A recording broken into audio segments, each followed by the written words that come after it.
Hello and welcome to TFL here, casting the third game in this best of 5 set from the Sunbros no crates tournament between Terminus and Toblerone. The map for this game is Wales, and I want to get straight into talking about that fact, because on Wales, which is probably the weirdest sort of standard-ish map there is, it's definitely not a standard map, but it's kind of like, it's not a total meme map. On Wales, you start with a shipment immediately. Not even like you have to pick up the crates, it's just there in your bank. And we see Sweden, aka Toblerone, here at the north of the map, opening up with 3 villages thanks to that shipment. So I just kick my own wall. And in the south of the map, we have Terminus playing as the Brits, the civilization which, spoiler alert, they beat Toblerone on in the first game of this set. And they are opening up with Virginia Company and following up with 3 settlers. So got that in queue as well. Could have had Virginia Company a bit quicker, actually, if they were just quicker on the draw with that.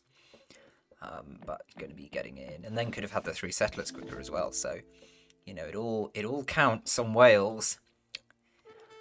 But the second thing to know about Wales, the thing that really makes it loopy, and we saw this a bit in the other game and the other set from this tournament where Wales was played, is these coal mines. These coal mines, don't know if it says in their description, they are double speed mines. You get your gold out of these mines, you get it twice as quick. Look at that, 1.2 per second. The Torp's getting 0.54 per second.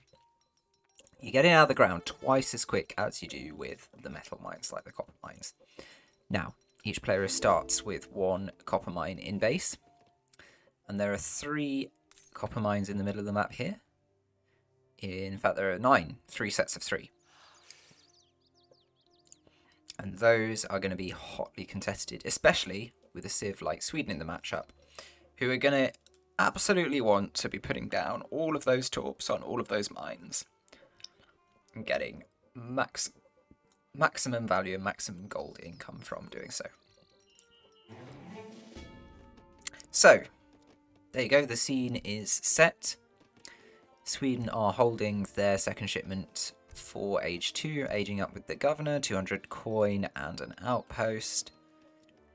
Very nice to see. Brits actually going for 3 shipments in age 1, so could be going for a bit of a long age 1 here. We don't see any attempt to save up for the age up yet at all.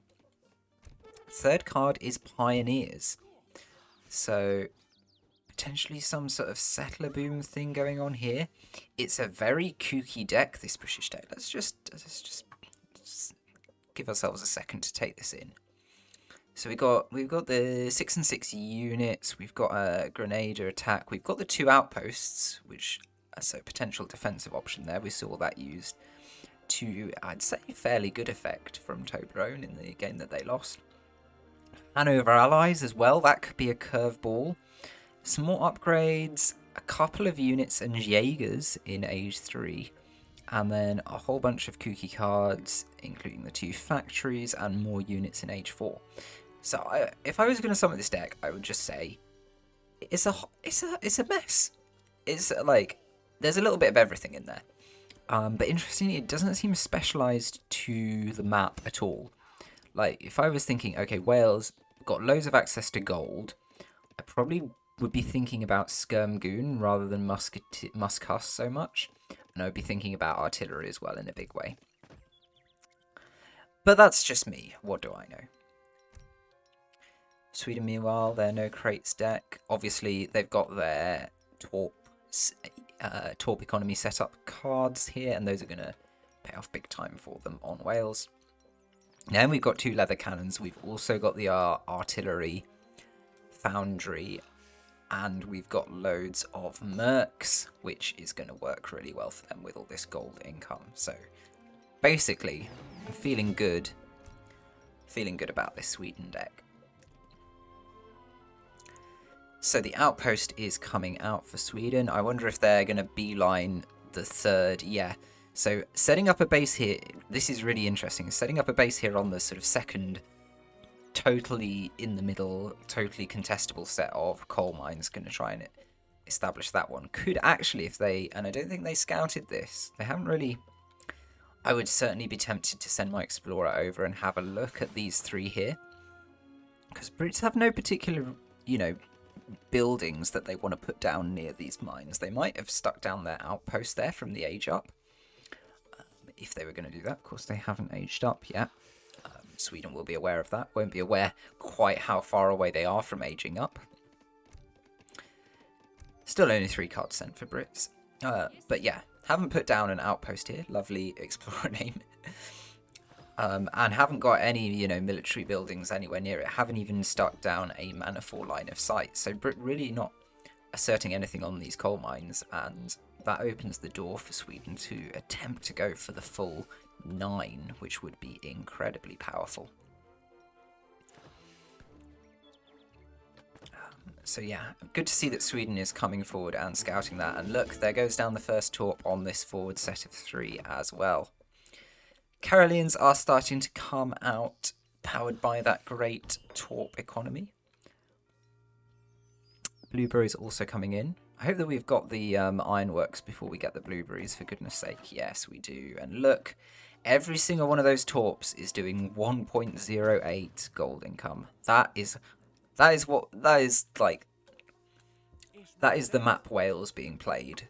For better or worse, that is the map Wales being played correctly. Let me tell you. So the Karelians coming in.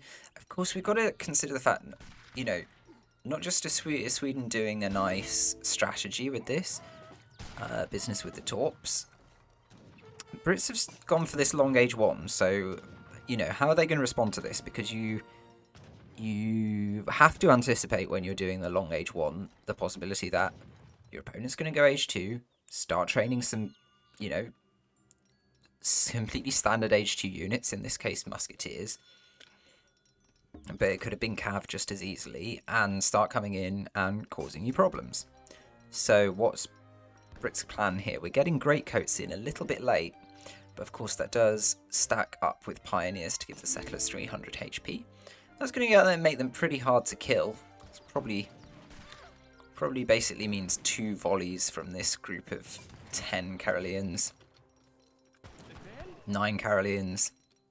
Let's watch them actually. Let's see what they can, how much damage they can do. Yeah, so they've sniped a villager down there. It managed to get into the TC, so they haven't killed that villager. This one, they've stuck with it for a while. Oh, no, they didn't all stick with it, so they didn't manage to kill that one either. Okay, so the Greatcoats is definitely helping keep these villagers alive. Very hard for these Karelians to kill them while they're staying near the TC and they're able to get garrisoned inside. Fair enough. So what's the next move here? Is the Minutemen are coming out to just ward off some of these Karelians as well. Karelians keep pushing, keep pressuring these British villagers back into the town centre. Brits just building more houses, building some outposts. Got the outpost wagon, so I'm guessing aged up with the governor. 200 coin on the floor as well. And training up some longbows here. Again, like, there's enough Karelians now thanks to this torp economy. Let's just try and let's just take a second. So we've got 2 barracks going now for Sweden. They're feeling able to do that thanks to their torp economy. 130 pops, so just 12 torps, not even max torps. But yeah, they got 2 barracks out. I'm not sure they're getting full batches out of this barracks. We'll just keep an eye on that as it finishes. But they're getting to the point now where they're confident enough with their Karelians to go and camp under the enemy TC. Now, potentially that situation's going to change because these 2 outposts are up. Minutemen here, this was the big batch of Minutemen used. I actually think Sweden could have been a bit smarter in just full-on running away from these Minutemen. I would say with the big batch of Minutemen, there's no reason not to just like run away from them, let them like die down to 1 HP. If they choose to chase you, then you know you can kill them when they're down to really low HP away from their base. And if they choose to sit around, you just wait 45 seconds and then they're really weak anyway. Yeah, so these Carolians coming in, some Husk came in from the side there as well and disrupted things. I'm not sure these Carolians are getting great value. They're getting picked off by the outpost a bit, but they're still fighting these Minutemen. Minutemen still alive, quite a lot of them for Brits. Quite a lot of them on 1 HP as well. Carolians not doing an effective job of picking those off. But more Carolians are available, so it might not matter that they're not being used to their full potential. 4 longbows out here for Brits. I think it was a full batch of 5. This guy... Has this guy got an insane target lock, or is his animation just, like, gone wrong?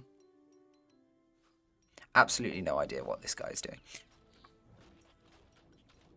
Brits' next move, though, is the Hanover Allies, these 7 Hussars. They are fast German hand cavalry with a deadly saber attack ability. They are very like Uhlans. Well, I think they're kind of like a bit like Uhlans, but a bit worse. Obviously not a great counter to these Carolians. Was there another option available for the Brits, I wonder? No, there wasn't. They didn't have... It was the Vasa Allies, but that was in the Swedish deck. Again, okay, so the Carolians coming in now. Going to use their charge to try and get on top of the longbows and do some melee against them. They've got the numbers to beat this group of longbows. Some of them now firing backwards against the token pot Hussars. Those Hussars are getting promotions, though. So you're going to swing slightly above their weight thanks to that. And look, yeah, pretty much. I mean, they didn't finish off that massive Carolians, but they did to the point now with some extra longbows at the back that the Carolians are forced backwards.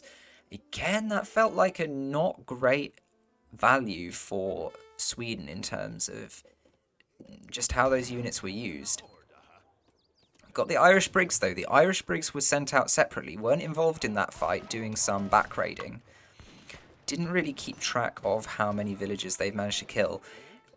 It looks like they've been able to sit here for a while. Certainly killed that one there, maybe a couple more down here. Of course, their ability to raid, it is inhibited by the fact these villagers all have 300 HP, which is a lot. So it just means any successful breakthrough that Toblerone makes in terms of raiding, like distracting the army and coming round like this, it's good, but the value is effectively sort of like halved by the fact that so much has been invested in these villager HP. Brits now shipping out into caravels, kind of interesting. No Swedish presence on the water at the moment. No British presence either, so they're not defending anything. I wonder if that might get cancelled. But could potentially foreshadow some water play. Sweden, you know, fairly, actually in a sense, fairly impressive that Sweden have fallen behind on score here. Obviously, the Brits getting good value from the coal mine in their base, but that mine is finished now.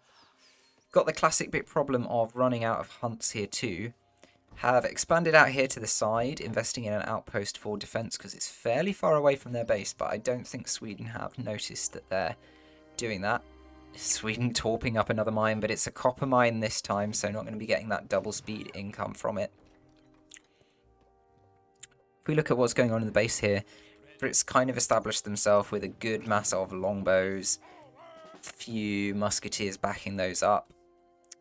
Sweden trying to push into that with some muscars. I think the counter-wise, the matchup is favouring Brits here. Sweden have slightly larger numbers, so if they micro fight really well, they could potentially be in a position to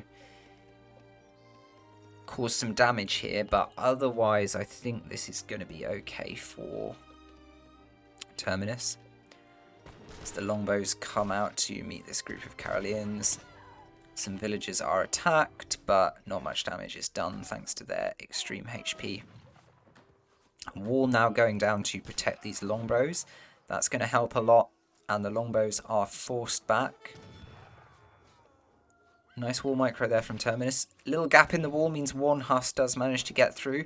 The Musketeers, all in melee mode, were a little bit slow there. Didn't come over to save the longbows. I don't think it made a massive difference. Only a couple died, I think. Sweden taking the time to siege down these British manor houses, but of course, you know, it's like the heads of the Hydra. You siege down a British manor house, they'll just build another one because they still get the free villager and the value from that. A little bit of a scene here over on the left-hand side. We've got dueling outposts. A big investment of Hussars coming in from Sweden. Britain locked up 6 villagers in their outpost. Actually, if the Hussars stay, they can siege it down and then get those 6 villagers. That will be a nice prize. Musketeers coming out here to respond to it. We need the rest of the Swedish army to come over and protect the Hussar from these Musketeers pronto. Oh, the caravels! Those 2 Chekhov's caravels do arrive to save the day, and save the day in big style, because not only do they see off the cavalry, they also evacuate the 6 villagers, although I don't quite know where you're going to be evacuating them to. Karelians do come in to back up these Hussars, and Musketeers are forced onto the defensive, which means the Huss can run them down with impunity, which is a really nice outcome. But they can't go on for too long because there are longbows at the back to save the day. Huss coming back to this outpost for round 2. Going to take it down, but the 6 vills are safe, so it's not such a big deal. Alright, please write in on your postcards. Why are there 3... Why are there 3 British caravels here? It was a 2 caravel card, right? And I don't see a British dock anywhere. How did they get the 3rd caravel? Oh, maybe an age 3 age up? Yeah, so the age 3 age up for Brits, giving them a caravel. Also, some dragoons coming out now that we're in age 3. That's quite interesting because I was saying about sort of going for some of the more coin-heavy compositions. And looks like, you know, dragoons. Brit player doing that. Except they haven't got any coal mines and they haven't had access to that coal mine in their base for quite a while. It ran out. Actually going to be an interesting problem for Brits quite soon if they finish up this copper mine in their base, which they're probably going to do in about a minute or so. And they've got a problem with hunts. I know one British villager that's a caravel hunting, chopping up to 700 wood. Probably that's in order to put down some mills in the base. So a little bit of an eco problem for the Brits. The Swedish surround has left them at least feeling like they can't really leave their home area. Brits pushing out here to these 3 coal mines, which were torqued up. Interestingly, like, not fully torqued up, so this mine is fairly untouched, and this one is relatively untouched too. Sweden now going to be defending this. Got the 2 falconets at the back. Actually got 2 more falconets that aren't getting involved, which is a bit of a missed opportunity. Plenty of Karelians, and obviously Karelians love defending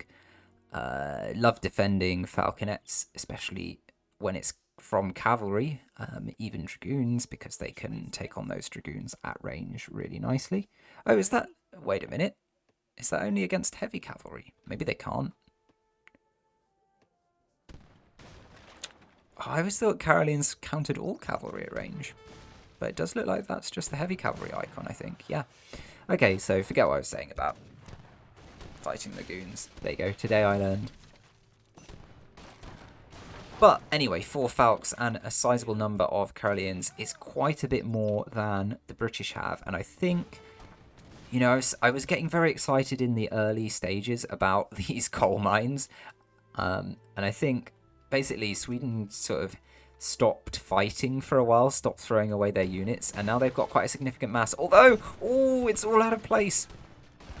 The dragoons. Now, those dragoons, I'll tell you something. If those dragoons had gone in melee on those Falks, they could have killed 2 or maybe 3 of them. But the dragoons stayed in range, which was, I think, a big missed opportunity.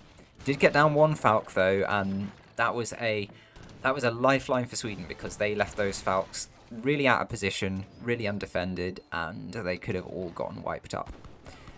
Meanwhile, there's some Huss over here on the other side of the map. These Huss are getting killed by these Dragoons. Such MVPs, these Dragoons, right now, honestly. They're doing it all.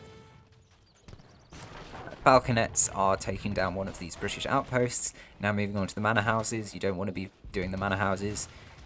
But the Falconets can come forward and start working on the military buildings in the town centre soon. Huss coming across, and these Falconets are undefended in the British space, so now it's the Brits players' turn to have Falconet paranoia. As the Huss come in, kind of missed the first one, but turn around, and the Dragoons arrive, but the damage is done. Those 2 British Falconets are down, and Sweden still have 3 up. Now the British infantry going into cover mode, trying to take these Falconets down in the face. I think that could be a really bad idea. Look how long it's taking those units, and they were all in cover mode for a while. They've come out now. Look how long it took them to do effectively 1.5 out of the 3 Falconets. And that was all the musketeers lost trying to get those Falconets down. Quite a lot of the longbows as well. Would be good to see Toblerone still firing at these longbows. There's like huge value to be had in doing so, because the longbows counter what's left of their army, which is Karylians. There's the last few longbows also forced into cover mode and backing off there. Another batch of 10 coming in, and I think this game has pretty much been swung. As we were just saying before this battle started, I think that once Sweden actually stopped fighting and stopped kind of throwing away their units for trying to establish some pressure, the fact that they had all 9 of those torps, even like they had outposts out on either side to try and contain Brits, but I don't think it was actually that important to, as the GG comes in, I don't think it was that important to contain them completely into the corner. Just holding those coal mines was what mattered for this game, because there's so much value in those double speed coal mines. And yes, the ones in the back that had like, what's that, 6-7 torps on the 3 of them were used up. These ones in the middle that had 1 torp on each of them, they were still half done. So you could have put 6 torps on those and they'd only just have finished. Similarly, these ones up here, this one only half getting taken, this one barely getting taken at all. But yeah, I think that was the story of the game, was those torps providing a lot of value to Sweden. In the early stages, that value was kind of thrown away, but once the fighting stopped, Sweden actually invested the time to build up a significant mass. I think both sides kind of had a mini blunder with their Falconets. Sweden took much better advantage of it than Brits, and that definitely helped them seal up the win. But that was exhausting. A really action-packed 20-minute game. I guess that's what the fast start with that extra shipment on Wales does to games. I really like seeing games on Wales. I know I don't think it's quite a mean map. I think it's an unusual standard map in my opinion, but others may beg to differ. I really enjoyed that, and thanks for joining me for that very intense game. In terms of the series, let's just have a look at some of the graphs as I talk about the series. So in terms of the series, we see a little bit of a villager stall here from both sides effectively, but especially from Brits. We see Toblerone clawing one back, so that means that it's 2-1 to Toblerone. A best of 3 sets, so Terminus still has match point. But we go now to a 4th game, and I'll be recording that in just a moment. And I hope that you come back to the channel to check it out soon. But for now, I will say goodbye and GG.